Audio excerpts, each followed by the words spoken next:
महिला पहलवान ने एक प्रमुख चैंपियनशिप में स्वर्ण पदक जीता।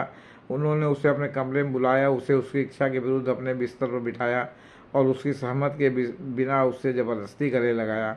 दिल्ली पुलिस ने कहा कि तजाकिस्तान में एक कार्यक्रम के दौरान ब्रिजभूषण शरण सिंह ने एक महिला पहलवान को जबरन गले लगाया और बाद में अपने कृत्य को यह कहकर सही ठहराया कि उन्होंने ऐसा पिता की तरह किया। साक्षी मलिक का रोना 24 के लोकसभा चुनाव में बीजेपी को बहुत भारी पड़ सकता था। क्यों? क्योंकि जाटों की अस्मिता से ये मामला जुड़ा हुआ। जब ये संजय सिंह जीते तो इसके बाद साक्षी मलिक ने इस्तीफ़ा दे दिया और रोते हुए अपने जूते जो है उतार के रख दिए और कहा कि मैं जो है कुश्ती से संन्यास ले रही हूँ। उनके समर्थन में बजरंग पूनिया ने अपना पद्मश्री अवार्ड प्रधानमंत्री के दरवाजे पर रख के चले आए और वापस करने की घोषणा कर दी। खेल मंत्रालय को क्यों कहना पड़ा कि लगता है कि नवनिर्वाचित निकाय पूर्व पदाधिकारियों के पूर्ण नियंत्रण में है? क्योंकि संजय सिंह जैसे ही चुनाव जीते तुरंत ये मीडिया में खबरें आनी शुरू हो गई कि ये जो है ब्रिजभूषण शरण सिंह खेमे के ही हैं।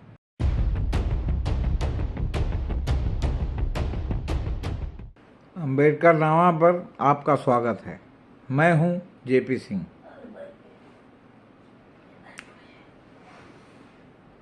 कुश्ती महासंघ के हालिया चुनाव में संजय सिंह अध्यक्ष पद पर चुने गए थे वाराणसी के। इसको भारत सरकार ने खेल मंत्रालय ने निलंबित कर दिया है और खेल मंत्रालय ने इंडियन ओलंपिक ओलंपिक एसोसिएशन को पत्र लिख करके एडहॉक कमेटी बनाया है ताकि खिलाड़ियों के साथ कोई खेलने पर कोई जो है इफ एंड बट न हो, कोई प्रतिबंध न लगे। रविवार 24 दिसंबर को कुश्ती महासंघ WFI की नवनिर्वाचित संस्था को निलंबित करने के बाद खेल मंत्रालय ने महासंघ के मामलों का और के प्रबंधन और नियंत्रण के लिए भारतीय ओलंपिक संघ से एडहॉक कमेटी गठित करने की गुजारिश की है। मंत्रालय ने ओलंपिक संघ के अध्यक्ष को यह सुनिश्चित करने के लिए पत्र लिखा है कि कुश्ती संघ के मामलों को भारत के राष्ट्रीय खेल विकास संहिता 2011 में NSF की परिभाषित भूमिका के अनुसार नियंत्रित किया जाए, जिसमें एथलीटों का चयन, भागीदारी के लिए प्रविष्टियाँ, अंतर्राष्ट्रीय आयोजनों में खिलाड़ियों की भागीदारी, खेल गतिविधियों आदि का आयोजन शामिल है। मंत्रालय ने यह भी कहा है कि कुश्ती एक ओलंपिक खेल है और WFI भारतीय कुश्ती संघ भारतीय ओलंपिक संघ का एक संबद्ध सदस्य है और कुश्ती संघ के पूर्व पदाधिकारियों के प्रभाव और नियंत्रण से उत्पन्न मौजूदा स्थिति को ध्यान में रखते हुए शासन को इस बारे में गंभीर चिंता जो है पैदा हो गई है। क्या अब सवाल इस बात का है कि आरोप लग रहे हैं कि नए निर्वाचन के बाद कुश्ती महासंघ ब्रिजभूषण शरण सिंह के नियंत्रण में था। आखिर संजय सिंह के नेतृत्व में नवनियुक्त कुश्ती महासंघ से नाराजगी क्यों? खेल मंत्रालय को क्यों कहना पड़ा कि लगता है कि नवनिर्वाचित निकाय पूर्व पदाधिकारियों के पूर्ण नियंत्रण में है? क्योंकि संजय सिंह जैसे ही चुनाव जीते तुरंत ये मीडिया में खबरें आनी शुरू हो गई कि ये जो है ब्रिजभूषण शरण सिंह खेमे के ही हैं और ब्रिजभूषण सिंह प्रकारांतर से कुश्ती महासंघ का चुनाव अपने चेले चपाटों को जिताने में सफल हो गए हैं और उन्हीं का वर्चस्व रहेगा। अब ये सवाल इसलिए भी है कि ब्रिजभूषण शरण सिंह की वजह से विवादों में रहे भारतीय कुश्ती महासंघ के चुनाव के कुछ दिन बाद ही अब नए अध्यक्ष संजय सिंह के लीडरशिप वाले कुश्ती महासंघ को निलंबित किया गया है। मंत्रालय ने रविवार को अपने फैसले की घोषणा करते हुए कहा कि WFI ने मौजूदा नियमों और विनियमों के प्रति पूरी तरह उपेक्षा की है। खेल मंत्रालय ने कहा कि राष्ट्रीय प्रतियोगिता की घोषणा जल्दीबाजी में की गई और उचित प्रक्रिया का पालन नहीं किया गया। मंत्रालय के पूर्व प्रमुख ब्रिजभूषण सिंह के करीबी सहयोगी संजय सिंह की अध्यक्षता वाले भारतीय कुश्ती महासंघ ने स्थापित कानूनी और प्रक्रियात्मक मानदंडों के प्रति घोर उपेक्षा किया। अब ब्रिजभूषण सिंह ने कहा था कि दबदबा है और दबदबा रहेगा जब संजय सिंह चुनाव जीते थे। अब खेल मंत्रालय ने कहा कि फेडरेशन का काम पूर्व पदाधिकारियों द्वारा नियंत्रित परिसर से चलाया जा रहा है। यह कथित तौर पर परिसर ही है जिसमें खिलाड़ियों के यौन उत्पीड़न का आरोप लगाया गया है और वर्तमान में अदालत इस मामले की सुनवाई कर रही है। इसके अलावा संजय सिंह के अंडर 15 और अंडर 20 राष्ट्रीय चैंपियनशिप ब्रिजभूषण शरण सिंह के क्षेत्र गोंडा में आयोजित करने के फैसले ने भी खेल मंत्रालय को नाराज कर दिया है। और दरअसल जब ये संजय सिंह जीते तो इसके बाद साक्षी मलिक ने इस्तीफ़ा दे दिया और रोते हुए अपने जूते जो है उतार के रख दिए और कहा कि मैं जो है कुश्ती से संन्यास ले रही हूँ। उनके समर्थन में बजरंग पूनिया ने अपना पद्मश्री अवार्ड प्रधानमंत्री के दरवाजे पर रख के चले आए और वापस करने की घोषणा कर दी। अब इसके और वो जो रोई तो नतीजा है कि जो जाट राजनीति का जो केंद्र बिंदु है, जिसको जो है उन्होंने आपके उपराष्ट्रपति ने अपनी मिमिक्री करने को जाटों की अस्मिता से जोड़ दिया था, उसकी हवा निकल गई कि एक जाट लड़की इस तरह रो रही है और सरकार इस तरह जो है मनमानी करने दे रही, क्योंकि ब्रिजभूषण शरण सिंह को अभी भी बीजेपी ने भाजपा से निलंबित निष्कासित नहीं किया है, नहीं कारण बताओ नोटिस दिया है, जो पहलवानों ने उनके ऊपर यौन उत्पीड़न का आरोप लगाया था। तो ऐसे में साक्षी मलिक का रोना 24 के लोकसभा चुनाव में बीजेपी को बहुत भारी पड़ सकता था। क्यों? क्योंकि जाटों की अस्मिता से ये मामला जुड़ा हुआ था। और साक्षी मलिक और उन महिलाओं ने जो धरना दे रही थी महिला पहलवानों ने, उन्होंने जब जो है बीच में ही अपना जो है अनशन ख़त्म कर दिया था, धरना ख़त्म कर दिया था, तो भी ये सवाल उठे थे कि सरकार से अंदर खाने क्या इनका जो है तय हुआ, जिसके कारण इन्होंने अचानक धरना ख़त्म कर दिया। उससे भी उनकी जो है क्या कहते हैं साख पर बट्टा लगा था और विश्वसनीयता खतरे में आ गई थी। इसके बाद जब संजय सिंह जीत गए तो उनकी विश्वसनीयता बिल्कुल जीरो पर पहुंच गई थी, लेकिन साक्षी मलिक ने बिना देर किए अपने संन्यास की घोषणा करके उसको फिर से पुनरुज्जीवित कर दिया।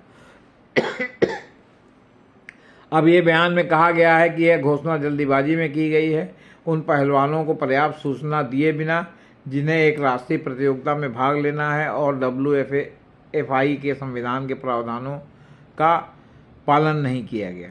खेल मंत्रालय ने कहा कि कार्रवाई में अध्यक्ष की पूरी मनमानी की बू आती है और सुशासन के स्थापित सिद्धांतों के खिलाफ है और पारदर्शिता और उचित प्रक्रिया का अभाव है। यह भी कहा गया है कि निष्पक्ष खेल, पारदर्शिता और जवाबदेही सुनिश्चित करने के लिए शासकीय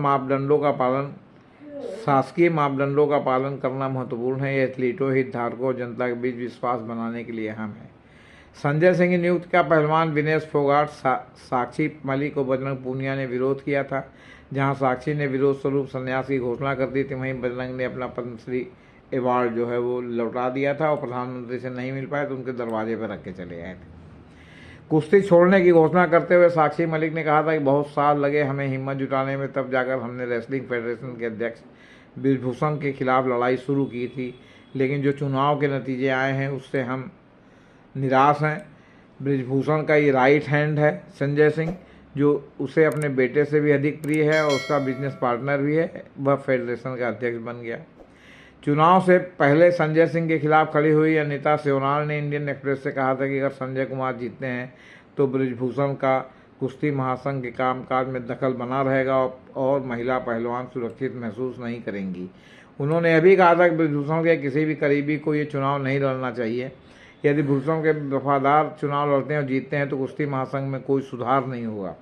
ब्रिजभूषण को कुश्ती महासंघ पर ब्रिजभूषण की अभी भी पकड़ मजबूत है।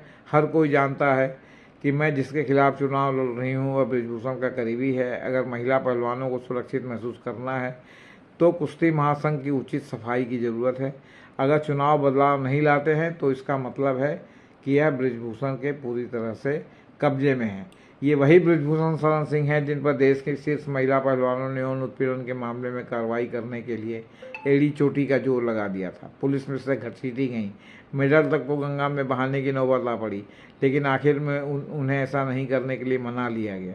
बड़ी मुश्किल से कोर्ट के हस्तक्षेप से FIR दर्ज हो पाई, लेकिन गिरफ्तारी आज तक नहीं हुई। उनको ब्रिजभूषण को पार्टी से निलंबित तक नहीं किया गया, निकाला जाना तो दूर की बात है। ऊपर से वो हमेशा इस बात की जो है वो धमकी भरे अंदाज में ललकारते रहे कि किसमें हिम्मत है मेरा टिकट काटने की। ब्रिजभूषण शरण सिंह की महिला पहलवानों ने गंभीर आरोप लगाए थे। महिला पहलवानों से यौन उत्पीड़न को लेकर दिल्ली पुलिस की चार्जशीट में कैसरगंज से बीजेपी सांसद ब्रिजभूषण पर यौन उत्पीड़न, छेड़छाड़ और महिला पहलवानों का पीछा करने का आरोप लगाया गया था। दिल्ली पुलिस ने अदालत से कहा कि आरोपी ब्रिजभूषण ने महिला पहलवानों का यौन उत्पीड़न करने का कोई मौका नहीं छोड़ा। दिल्ली पुलिस ने कहा कि मतलब मामला आरोप से आगे बढ़ गया है। दिल्ली पुलिस ने कहा कि तजाकिस्तान में एक कार्यक्रम के दौरान ब्रिजभूषण शरण सिंह ने एक महिला पहलवान को जबरन गले लगाया और बाद में अपने कृत्य को यह कहकर सही ठहराया कि उन्होंने ऐसा पिता की तरह किया था। महिला पहलवानों द्वारा दिल्ली में दर्ज कराई गई एफआईआर में ऐसी ही यौन उत्पीड़न की शिकायतें की गई हैं। एक पीड़ित पहलवान की शिकायत में कहा गया है कि जिस दिन महिला पहलवान ने एक प्रमुख चैंपियनशिप में स्वर्ण पदक जीता, उन्होंने उसे अपने कमरे में बुलाया, उसे उसकी इच्छा के विरुद्ध अपने बिस्तर पर बिठाया और उसकी सहमत के बिना उससे ज़बरदस्ती गले लगाया। इसमें कहा गया है कि इसके बाद ही वर्षों तक वह यौन उत्पीड़न के निरंतर कृत्य और बार बार गंदी हरकतें करते रहे। दूसरी महिला पहलवानों ने भी यौन उत्पीड़न और दुराचार की कई घटनाओं में छेड़छाड़, गलत तरीके से छूने और शारीरिक संपर्क का आरोप लगाया गया कि इस तरह के यौन उत्पीड़न टूर्नामेंट के दौरान वार्म अप, यहाँ तक कि नई दिल्ली में रेसलिंग फेडरेशन ऑफ इंडिया यानी कुश्ती महासंघ के कार्यालय में भी किया गया। उन्होंने कहा कि सांस जांचने के बहाने उनकी छाती और नाभि को गलत तरीके से छुआ गया। एक समय पूरे देश को झकझोर देने वाले महिला पहलवानों के ऐसे आरोपों का सामना कर रहे ब्रिजभूषण शरण सिंह को जैसे कोई फर्क ही नहीं पड़ा। सितंबर महीने में उन्होंने पत्रकारों के सवाल पर धमकी दी थी कि उनका टिकट काटने की हिम्मत किसी में नहीं है। उन्होंने कहा था, कौन काट रहा है, उसका नाम बताओ, काटोगे? आप काटोगे? काट पाओ तो काट लेना। खुलेआम चुनौती ब्रिजभूषण शरण सिंह इस तरह पूरे अपने भाजपा की लीडरशिप को देते रहे। इसके बाद भी उनको क्या कहते हैं, निलंबित तक नहीं किया गया। निर्वाचन के बाद नए भारतीय कुश्ती संघ को निलंबित कर दिया गया। अब खेल मंत्रालय ने जो संजय सिंह की कमेटी चुनी गई थी, उसको स्थापित कानूनी और प्रक्रियात्मक मानदंडों के प्रति घोर उपेक्षा करने का उस पर आरोप लगाया है। इसके अलावा अंडर 15 और अंडर 20 की राष्ट्रीय चैंपियनशिप गोंडा में आयोजित करने के फैसला लेने का भी आरोप है, जो ब्रिजभूषण शरण सिंह का क्षेत्र है। इन आरोपों के बाद ब्रिजभूषण शरण सिंह ने अपने गढ़ में चैंपियनशिप आयोजित करने का बचाव भी किया था।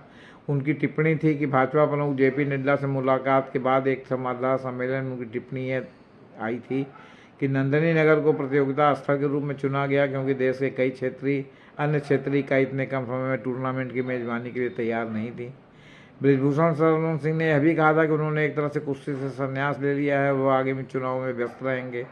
6 बार के सांसद ने कहा था कि लोकसभा चुनाव आ रहे हैं और मेरे पास बहुत काम है। उन्होंने उन खबरों का भी खंडन किया कि उन्होंने सांसद के रूप में अपना इस्तीफा दे दिया है। अब शीर्ष पहलवान साक्षी मलिक ने प्रतियोगिता पर चिंता जताई थी और एक दिन बाद खेल मंत्रालय ने कुश्ती संस्था के सभी गतिविधियों को अगले आदेश तक निलंबित कर दिया। उन्होंने रविवार को यह बात दोहराई कि जो उन्होंने एक दिन पहले ट्वीट में कही थी।